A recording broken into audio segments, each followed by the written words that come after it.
हिमाचल में आज से खराब होगा मौसम। बोर्ड परीक्षाओं में कम परिणाम देने वाले शिक्षकों की तय होगी जवाबदेही। पुलिस ने पकड़ी इतने ग्राम चरस। हिमाचल में 72 लाख की धोखाधड़ी। एम्स में QR कोड स्कैन कर बनेगी पर्ची।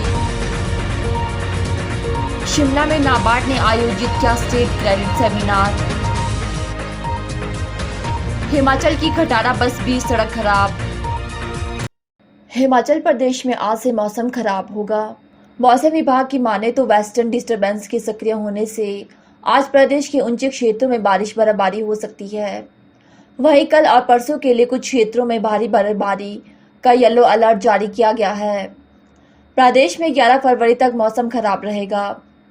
कल प्रदेश के अधिकांश इलाकों में बारिश बर्फबारी होने का अनुमान है, जबकि परसों अधिक ऊंचे क्षेत्रों में हिमपात हो सकता है। प्रदेश में इस बार 2022 की तुलना में बहुत कम बारिश बर्फबारी हुई है। इससे खासकर शिमला, मंडी, किन्नौर और सोलन में सूखे जैसी स्थिति बनी हुई है। प्रदेशवासी लंबे समय से अच्छी बर्फबारी का इंतजार कर रहे हैं। अब मौसम विभाग के पूर्वानुमान ने प्रदेशवासियों में फिर से अच्छी बर्फबारी होने की उम्मीद जगाई है। अब तक अच्छी बर्फबारी नहीं होने से तापमान में असामान्य उछाल आया है। इससे सेब सहित दूसरे स्टोन फ्रूट की समय से पहले फ्लावरिंग शुरू हो गई है।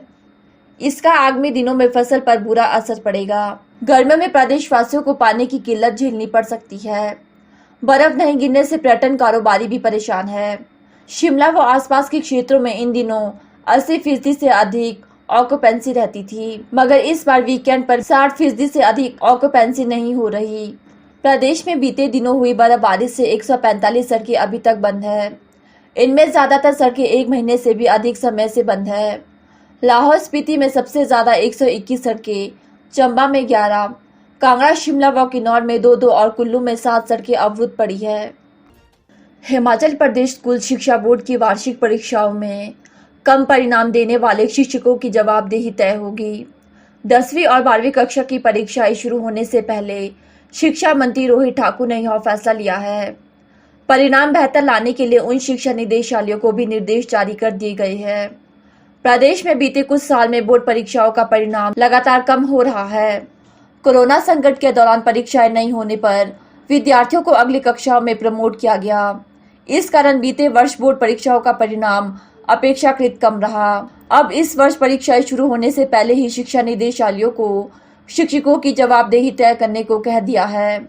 विभागीय अधिकारियों ने बताया कि कम परीक्षा परिणाम देने वाले शिक्षकों से सख्ती से निपटा जाएगा। फिलहाल अभी किसी कार्यवाही के प्रति बताया नहीं गया है, लेकिन परीक्षा परिणाम में सुधार नहीं आया तो शिक्षकों की वार्षिक इंक्रीमेंट रोकने जैसे सख्त फैसले हो सकते हैं।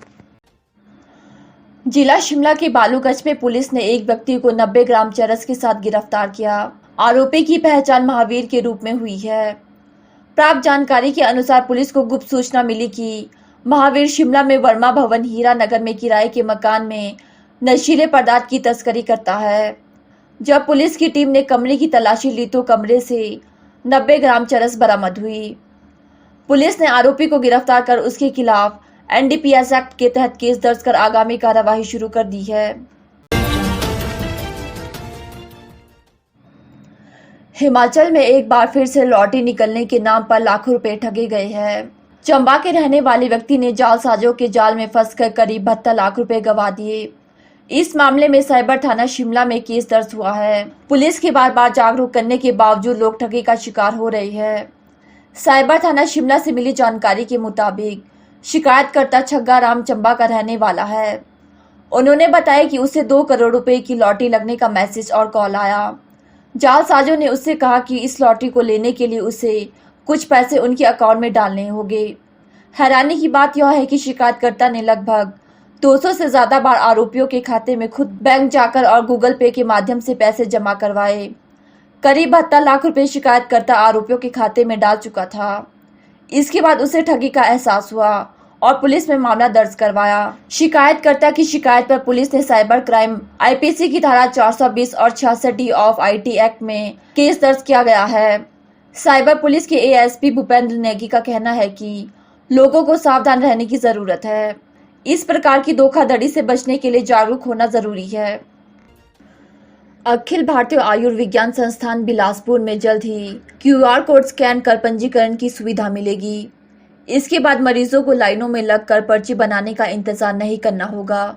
आगामी 3 माह में एम्स में इस प्रक्रिया को पूरी तरह से शुरू करने के लिए उपकरण स्थापित कर दिए जाएंगे। वहीं अब एम्स में आने वाले मरीजों को अपने साथ आधार कार्ड लाना जरूरी कर दिया गया है। एम्स प्रबंधन ने आग्रह किया कि सभी लोग अपने फोन पर आभा ऐप डाउनलोड कर ले। एम्स में पंजीकरण के लिए आधार कार्ड को आवश्यक कर दिया गया है।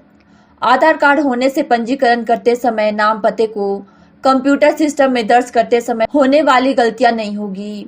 वहीं मरीज के दस्तावेज बनाने के लिए नाम और पता सही होने पर कोई परेशानी भी नहीं होगी। इससे पहले ऑफलाइन और ऑनलाइन पर्ची बनवाने के लिए आधार कार्ड जरूरी नहीं था।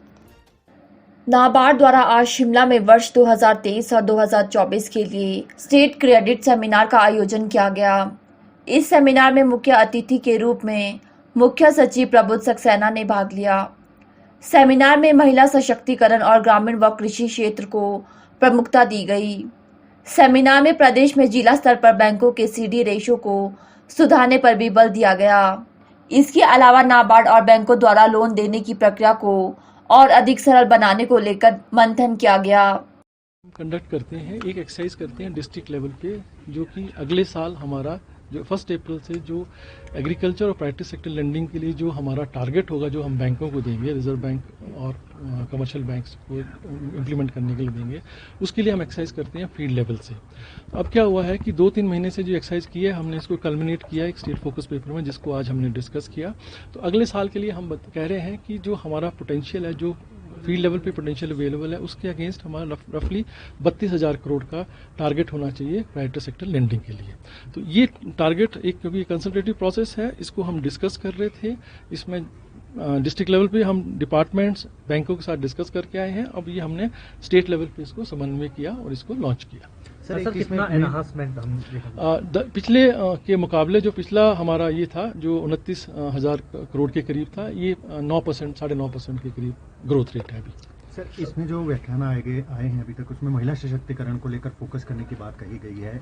किस तरीके से पूरा प्लान रहेगा? महिला सशक्तिकरण में हम दो चीज़ों पे ये करते हैं। एक तो कि जो हमारा जॉइंट लायबिलिटी, जो संयुक्त देखता समूह है, ये बनाते हैं हम डिस्ट्रिक्ट लेवल पे डिफरेंट एजेंसीज से, जो कि महिलाओं के साथ काम करते हैं। दूसरा, हम काम करते हैं महिलाओं के साथ उनकी स्किलिंग करने के लिए, उनका डिफरेंट प्रोडक्ट्स बनाने के लिए, जो वो बनाना चाहती हैं, जिसका लगता है उनको कि मार्केट है, उसकी स्किलिंग के लिए हम माइक्रो एंटरप्राइज और हमारा जो दूसरे प्रोडक्ट्स हैं उसके साथ हम उनकी स्किलिंग करते हैं। इसके अलावा हम इनको प्लेटफॉर्म देते हैं अपने प्रोडक्ट को बेचने के लिए और विजिबिलिटी देने के लिए डिफरेंट एग्जीबिशन और मेलास में। नाबार्ड और रिजर्व बैंक ऑफ इंडिया ने बहुत क्लियर गाइडलाइंस दी हैं कि जो भी हमारा लोन का प्रोसेस है उसको बहुत सिंपल कर दिया जाए। ठीक है, अभी आप जानते होंगे लोनिंग के सिलसिले में रिजर्व बैंक ऑफ इंडिया ने पिछले साल एक और सर्कुलर लाया था सब बैंकों के लिए कि भाई 1,60,000 के तहत अगर कोई लोन होगा उसका कोई कोलैटरल नहीं लेना है। तो ये जितने भी हमारे जो किसान हैं या जितनी भी महिलाएं हैं, इनकी क्रेडिट रिक्वायरमेंट इससे ज़्यादा नहीं होती हैं। तो पहला जो होता था इशू कि भाई आपके पास सिक्योरिटी नहीं है तो बैंक लोन नहीं देते थे, बट अब बैंक बहुत बढ़ चढ़ के लोन देते हैं, क्योंकि जो स्कीम्स हैं और जो गवर्नमेंट की डायरेक्शन है वो बहुत फ्लेक्सिबल कर दी गई हैं। अब हो ये रहा है कि अब बैंक लोगों के पीछे या महिलाओं के पीछे जा रहे हैं कि आप हमारे से लोन लीजिए, ये सिस्टम आ गया है अभी। सर, सीडी ग्रोथ पे फोकस कर रहा है। सीडी रेशियो में इसलिए फोकस कर रहे हैं कि अगर आप देखें जो हमने प्रेजेंटेशन किया, जितना अगर एग्रीकल्चर का अगर आप पिछले साल का 8,855 करोड़ का डिसबर्समेंट हुआ है, इसमें 82% डिसबर्समेंट जो है क्रॉप लोन है, मतलब खेती पैदा करने के लिए लोन दिया गया है, और 18% जो है वो टर्म लोन है। टर्म लोन क्या होता है कि टर्म लोन 1 साल से ज़्यादा 5 साल 7 साल के लिए होता है। तो अगर जो लोन 5 साल 7 साल के लिए है, इसका मतलब उसका आउटस्टैंडिंग ज़्यादा देर तक रहेगा। तो अगर बैंक इसके ऊपर फोकस करेंगे तो क्या होगा, आउटस्टैंडिंग बढ़ता जाएगा। जब आउटस्टैंडिंग बढ़ता है तो जो बैंकों का सीडी रेशियो वो बढ़ जाता है, तो बढ़े। तो अभी ये सिचुएशन है कि 8 डिस्ट्रिक्ट हैं 12 में से जिनका सीडी रेशियो 40 से कम है, जबकि हमारा जो सीडी रेशियो नेशनल लेवल में जो प्रिस्क्राइब्ड है वो 60% है। तो जब कहते हैं कि अगर 40% से नीचे किसी भी डिस्ट्रिक्ट में CD रेशियो हो तो उसमें हमारे को स्पेशल कमेटी बनानी है इस चीज़ को एड्रेस करने के लिए। तो हर एक स्टेट में सब कमेटी ऑफ DCC बनी हुई है जो कि लो CD रेशियो के इंटरवेंशंस क्या हो सकते हैं उसके लिए मंथन करती है। हिमाचल प्रदेश की बसें इतनी खटारा हो चुकी है कि वे कहीं भी रुक जाती है और फिर उन्हें धक्का मारना पड़ता है। ऐसा ही कुछ बुधवार को हुआ। शिमला में HRTC की खटारा बस रूट पर पहुंचने से पहले ही खराब हो गई। बस में 40 से करीब सवारी बैठे थे, लेकिन बस स्टैंड से थोड़ा आगे जाकर ही बस में खराबी आ गई। बीच सड़क बस खराब होने से सड़क पर जाम लग गया। लोगों को परेशानी होते देखकर इलाकों में ड्यूटी पर तैनात ट्रैफिक पुलिस के जवान ने अकेले ही बस को धक्का मारना शुरू कर दिया। उसे देखकर बस में सवार यात्रियों ने उतरकर जवान के साथ मिलकर बस को धक्का मारकर सड़क किनारे करने में मदद की।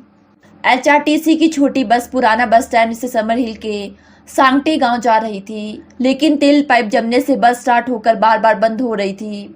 इसे ठीक करने के लिए पुराना बस स्टैंड के मैकेनिक को बुलाया गया। मैकेनिक ने बताया कि पाइप को बदलना पड़ेगा, जिसके लिए 1 दिन का टाइम लगेगा। रोजाना इसी बस में सफर करने वाले अजय ने कहा कि इस रूट पर यही खटारा बस भेजी जाती है। कभी जाम में फंसने की वजह से बस नहीं आती तो कभी बारिश की वजह से हमें दूसरी बस का इंतजार करना पड़ता है। हफ्ते में 2 बार यही परेशानी होती है। उन्होंने कहा कि समर हिल, बालूगंज और MI रूम्स की सारी सवारियां इसी बस में सफर करती है। बस अगर अपने रूट पर नहीं आती तो इससे काफी लोग परेशान होते हैं। इसीलिए HRTC को इस रूट के लिए नई बस देनी चाहिए।